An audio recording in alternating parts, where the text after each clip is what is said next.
I love my current partner so much and can't imagine a future without him, but he really wants kids, and I've always known I want to be child-free, so I think I need to break it off so he can have the life he's always dreamed of. Posted by you/throwaway Kotson. I don't know why I'm writing this. I think deep in my heart I know the right choice, and that is to end it all. But it's simply so painful to even imagine that I find it so hard to pull the trigger, and I'm afraid of regret. I think I have been convincing myself for a while now that maybe I'm a fence-sitter, but it's becoming more and more clear I was trying to avoid having to leave my partner. I, 25F, have never particularly felt a desire to have kids. As a person, I've always been quite childish and young for my age. I like to be looked after and have been late in reaching milestones like moving out, only just finished med school and started working at 25, obviously not my fault, but delayed life milestones regardless. My current partner of a year and a half, 27M, knows he wants kids and has always felt that way. He thought 2 was a good minimum. I had been adamantly child-free for at least a year before the relationship. We thought this would be the end, but we chose to continue and see if my views changed when I started working. I read lots of opinions and articles, thought for many, many hours, read the baby decision, and thought, maybe it wouldn't be so bad, and that maybe one and done could be the way. We kept an open dialogue the whole time. I made up conditions under which I could have kids, such as my mental health being stable, being happy in my job, currently have lots of career uncertainty, having a guarantee of a date night every week, having family willing to take them for a weekend every month for a full break, having enough money to hire a nanny, having a partner who was willing to take on at least half, if not more, of the work, teaching them to entertain themselves, etc. It went on, and then he could never be fully guaranteed. For example, what if they had special needs? What if they were highly extroverted and felt neglected by me not wanting to engage with them all the time? But ultimately, now I realize I was just negotiating with myself, so I didn't feel the cognitive dissonance of being in a relationship while knowing it was going to end. Maybe one day I'd change my mind, but probably not in time for it to be worth it for my current partner. I don't regret choosing to continue the relationship at all. He's taught me so much, and we would have missed out on so many good times and lessons if we'd cut it short. But we will have to at some point, because I want him to have the future he deserves, which is a family. And he deserves to have it with someone who wants it just as much as he does, not someone who has to painstakingly convince themselves they could deal with kids under certain conditions. Someone who isn't really interested in the daily grind of parenting doesn't really want to be a parent. It's tragic because I'm so incredibly happy in this relationship. He's so accepting and non-judgmental, thoughtful, empathetic, and caring. We share the same sense of humor and always have such a great time together. We balance each other out, with him being more grounded and good at encouraging me to act, while I help him open up emotionally and have lots of thoughtful insights to share. We have very similar values, which we hold very closely, and believe in authenticity and empathy. Without this issue, I'd happily see a future with him in the long term. He would definitely be an all-in parent. He is willing to be the stay-at-home parent, or happy if I wanted to, or for both of us to work. He's just flexible for whatever.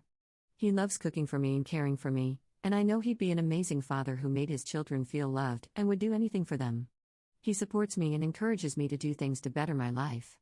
He's involved in teaching Kids Weekly as a passion project and supervises an international kids camp every year or so.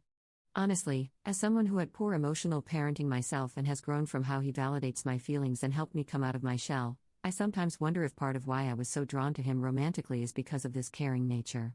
As if it's the same qualities I love in him that would make him a great parent. I'm so afraid I'll never find someone as good as him again. It's a weird feeling, but I almost feel afraid that anyone who is as selflessly caring as him would want kids. Not saying child-free people are heartless, especially as I probably am one, but I do wonder if we are more selfish. He just naturally cares for people, including me, and doesn't see it as a sacrifice when he goes out of his way to help me or give up his time. But in a weird way, I want a partner who I can care for and who can care for me, but I don't want to care for a kid who won't care for me back, at least for a while, and with no guarantee. The only other reasons I'd want a kid are having another person there when I'm older or if my partner dies early. And in a way, also to be able to give them a better childhood than I got, but that's not a huge motivator for me, it's more just nice and poetic to imagine. Anyway, some of the reasons I know parenting would be a struggle for me include, I am very empathetic and have deep personal values, but I am selfish when it comes to physical tasks like household chores and cooking. For example, I can't lie even in games like Among Us where you're pretending, because of how wrong it feels. I tell my partner how much I adore him all the time and am always sensitive to other people's feelings. I would happily listen to someone's worries if they needed someone to talk to. But I wouldn't stay late at work to help someone else with tasks, or want to help people move house, etc. I often cook in bulk to avoid having to think about it for a few days because of the burden. Those kinds of menial physical tasks are more what childrearing involves, rather than deep, meaningful conversation or emotional support. So I would suffer a lot having to do such tasks every day, driving them around, getting them out of bed, making food for them. I feel I'd have to feed them proper food, rather than the same leftovers for days and days in a row, haha. I get easily stressed as well, such as at work during times I have to work long hours and have many demands on me. Often not even life or death stuff, just patients wanting to complain about something or needing insurance paperwork gives me stress. I like things being organized and as convenient as possible. I don't deal well with anything that doesn't go to plan. Children are probably the most unpredictable things ever, and if I'm not flexible, there's no way I can deal with their constantly changing needs and moods. When I'm overwhelmed and busy at work, I can't sleep well and can't relax even in my spare time. If my life with kids were a constant list of tasks to keep in my head, I suspect that same chronic stress would make my life miserable, even if I did get breaks. I don't do well without 8 to 9 hours of sleep, and obviously, this is difficult with kids. I'm a person who's been through a lot of personal trauma, including a childhood marred with neglect, and have very strong emotions which can be very negative. I'm someone who likes to be looked after, understood, empathized with, who likes adults who can respect my emotions and be grateful. I would struggle with being triggered by kids who have no care for my mental state, not because they're bad people, but because they're dealing with learning about a confusing world, but same effect nonetheless. I'm very sensitive physically, to pain and pleasure. All of the physical pains of pregnancy and childbirth would be unbearable to me. I once had an accidental pregnancy which I terminated later, but the nausea was intense and it was the worst few months of my life. I know I could regret not having kids, but as my mental state and personality are now, I'd lose a lot more by having kids. I'd go through many years of pain for uncertain return. And while biology has a way of making you not regret it and making you love them, that's a moot point when you don't have to have them in the first place. So I think I will have to end things. Sooner or later, for the good of both our futures. Update 5 months 2 weeks later. Hey y'all. I originally wrote this post here. The breakup was intensely hard, of course it was. Despite only being together for approximately a year and a half, that's definitely enough time for it to be devastating and for the other person to be deeply entrenched in your life. The last weekend together, we cried for hours in the car while exchanging cards and gifts. Cried for weeks and felt empty for months. I still miss being in a relationship at times. Things are quite a lot better now, and I feel like I've already moved on mentally. I don't think about him every day now, and it doesn't bother me if I do. We ended the relationship with the desire to stay in touch later on, not exactly close friends, but friendly, wanting to see each other do well in life. I think I'll be happy with that, and happy that he can live the life he wanted and that will make him happy. I'm tempted to message him in a few months once I'm further into my healing. We've been no contact so far, which has been absolutely the right decision. But at the same time, with all that, I feel with so much clarity that I made the right choice. I can clearly see all the awful paths that could have happened if we'd continued, and even if I try to imagine the happiest possible outcome with him, I can't imagine it. It just doesn't fit me. It's so clear to me now that it feels strange to have questioned it so much, but I suppose love plus a healthy dose of social conditioning will influence anyone. In fact, I moved into a new flat not long after all this happened, and my flatmates, who are like 3 to 7 years older than me, have the same views on kids, as well as many other things in society. It gives me a kind of comfort in being understood. There are definitely people happily living the way they want to live, and that's perfectly fine. I didn't have many older role models before. I'm sure they'd laugh at the idea of being role models though. Frozen pizza for dinner is a common sight, haha. I definitely wouldn't want to date seriously for a while, but I've had a few cute moments and compliments, and that gives me enough hope for the future. My friends have been wonderful through it all, and honestly, that's worth more than anything. I'm ever glad I never neglected them despite being in a relationship, not that I'd ever intend to, but I can see how people fall into that trap. I can see so many options for my future without kids, and it makes me feel free, like a weight was lifted. I probably will have moments where I question if it was the right choice, but I think you do that either way, and overall I always get reminded why this choice was the one for me. I was on a plane the other day in front of some kids, and the whole ride was just, "Mum, why is X?" in different variations for an hour, cute at first, but very quickly became annoying. Definitely made me realize I'd mentally break down with that 24/7, or even over a few hours, to be honest. Anyway, a bit long-winded to say, things are getting better, the difficult choice was the right one in this case, and listening to my gut was the way forward. Lots of reflection on who I was as a person and realistically what I liked in life, based on previous experience, was the biggest tell for me. Things like sleep, quiet, free time, disliking mental burden and chores, they seem like small things, but to me, it has been the difference between happy times in my life and depressing ones. Being a junior doctor helped me a lot with figuring this out. For example, when working long hours, despite helping people supposedly being satisfying to others whom I talked to, and making it worth it for them, that never made up for the crappiness of the job or 14-hour days for me, and I felt such a disconnect. So being realistic about what gives you satisfaction is important, even if it is the more selfish-seeming option, though it's definitely not selfish to look after your own mental health and put more into your existing relationships, etc. Second update 2 years 4 months later. Just an update from someone who's chosen the child-free side of the fence. So, nearly 3 years after breaking up with my previous partner, who I loved greatly, because he wanted kids and it didn't feel right, I've continued to enjoy my life with friends and family. That's much the same. Work has been incredibly stressful, but I've gone part-time, which has helped greatly, and I'm spending time on hobbies and relaxing. I know that if I had kids, part-time wouldn't be a break, but just more time spent on kids, as most of my part-time colleagues do.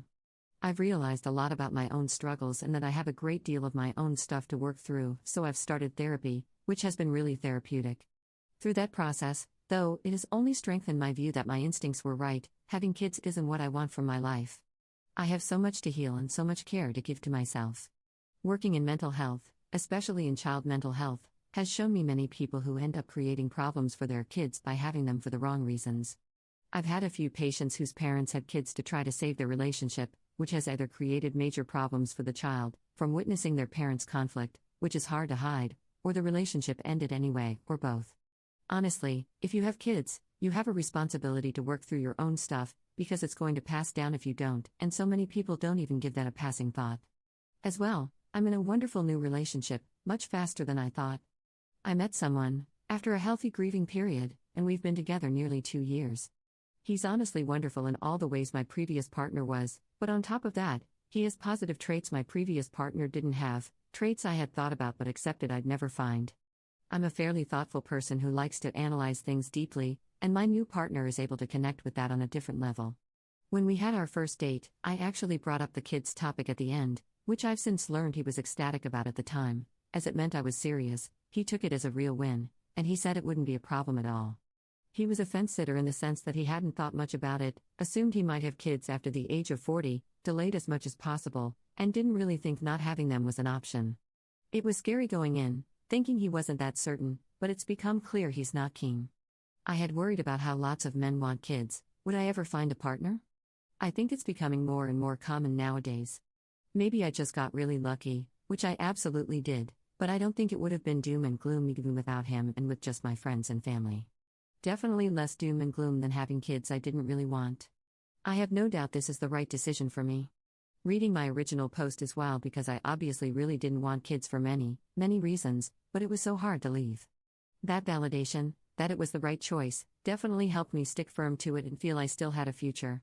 As a person, I tend to know what I like and dislike pretty instinctively, but things tend to go wrong when I make decisions based on logic rather than that feeling. For example, this part-time job pays better and has better hours but is quite stressful, so I should do this, rather than the one I have a vague sense I'll like more. My gut was right, and peace is priceless. Top/relevant comments. Commenter. You were brave. Do you happen to know what has happened to your ex in the meantime? Ops response. We've caught up briefly. He's doing okay, found someone else who seems nice enough, who I presume wants kids, so I think overall it's just a better situation for us. He's still important to me in the sense that I wish him well, and I'll be happy for him if I see him with his kids one day. I think I'd feel equally glad that it's not me having to have those kids.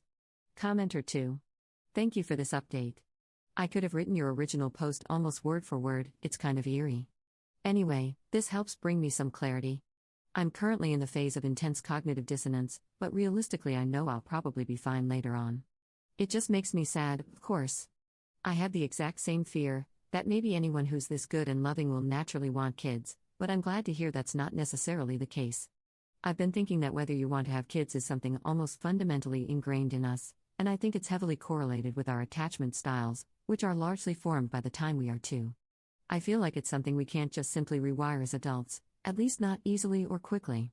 Ops response. I agree with the attachment style comment. I did have emotionally neglectful parenting, and while I am empathetic toward other people, I don't have that desire to nurture a baby or child. It may be because I never received that, but honestly, I think I'd be happier receiving that care from my partner for my whole life. My partner has an incredibly healthy attachment with his parents, which I think is why he was somewhat more ambivalent about having a child. He naturally understands that parenting is all about giving love, which many people wanting kids don't seem to get. If he were a parent, I think he'd be a great one.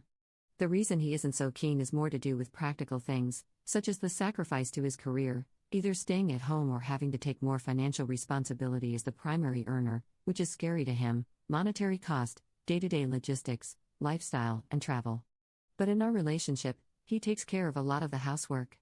So a child-free man is not necessarily just someone who knows they'd be too lazy to have a child. After working in mental health, I realized that being a caring person has nothing to do with wanting kids. As shown by my story, it's more dependent on the specific reasons for wanting or not wanting kids. A narcissistic person could want kids for the wrong reasons, and a very nurturing person could not want them because they are aware they have different priorities.